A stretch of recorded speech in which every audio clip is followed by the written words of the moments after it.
Yeah, so my name is Geronimo Henry, and I spent 11 years at the residential school. So I went there when I was like 6 years old in 1942, and I got out of there in 1953. By that time I was 17. Yeah. So we seen a lot of stuff in those 11 years, and because other kids, there was always 75 boys and 80 girls there. So some of the kids would only stay there a couple of years, 5 years, some of them 7 years. I remember my buddy up there around St. John's there, he was in there about 6 months. Then they finally come and got him, took him out.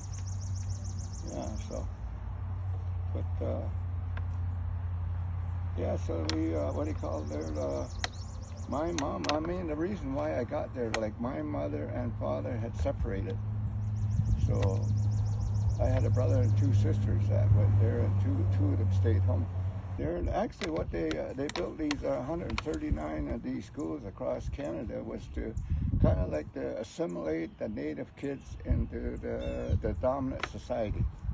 And the way to do that is they took my language and my culture and my own beliefs away from us, and they kind of like made us go to church.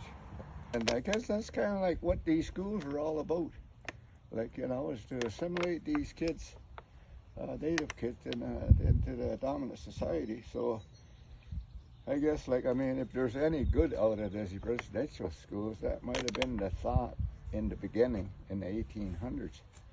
And because this school up in Brantford, I think it opened in 1829 and by 1831, there was kind of like kids there, I think 27 boys there or something. Then they added girls, and finally it took off from there. Yeah, but, I guess a lot had to do with Joseph Brant, too. He's kind of like responsible for us owning this land where we are, like 6 miles on east side of the Grand River.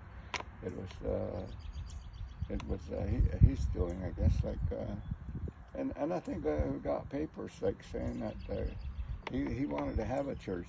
I think they started to build that Mohawk Chapel down there. It's about 1785. So our thing was the Haldeman deed says we got our land in 1784.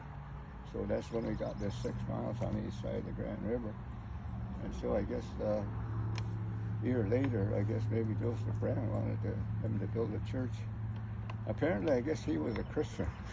Yeah, yeah. So they built that church, and actually it was run by a company. I don't know if you ever heard that over in England. I think there's a New England company. I think that's still in existence. They're the ones that kind of started the school. It wasn't the government back in them days. That it wasn't the government, I guess. Yeah.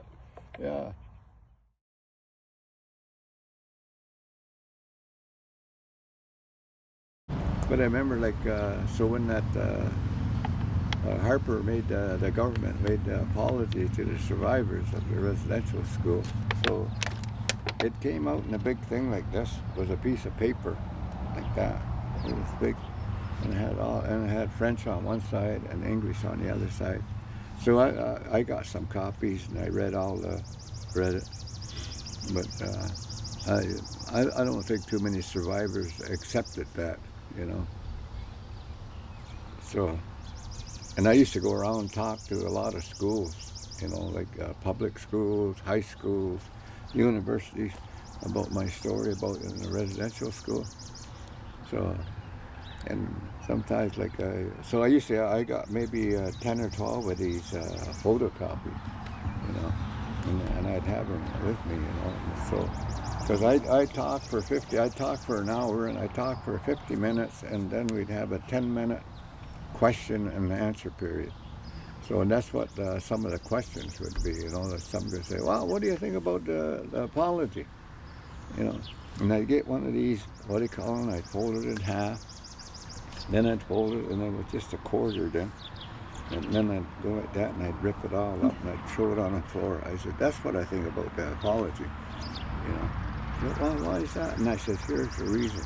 I says, that residential school up here in Brantford at the Mohawk Residential School closed in 1970.